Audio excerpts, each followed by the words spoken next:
Hey class, hope you're having a great week. This week we learned about framing, and whether you're building a house or building a shed, framing is super important.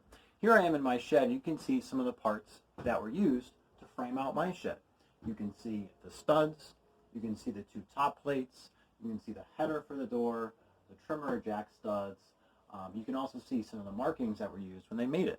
So when you're framing, it's important to cut things accurately and correctly. And so the tool that you're going to use is called the chop saw. And so we're going to take a look at a chop saw today. Having the proper tools is essential. Here's a chop saw that I have at home. As you can see, it's a lot smaller and lighter than the one we have at the high school.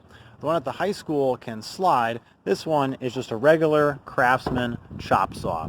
All right, when you're using a chop saw, some things you want to remember is hand safety. You want to make sure you got safety glasses, and you also want to make sure that you measure accurately. As the saying goes, you want to make sure you want to measure twice and cut once.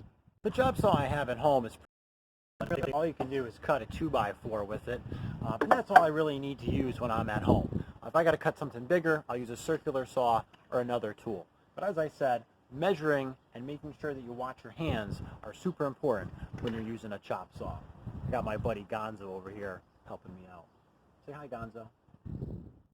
So today's assignment is for you to make a shopping list of some basic tools that every home DIYer should have. Chop saw, framing square, tape measure, some basic tools that maybe someday you'll use to outfit your garage, your shop, or your basement. Enjoy!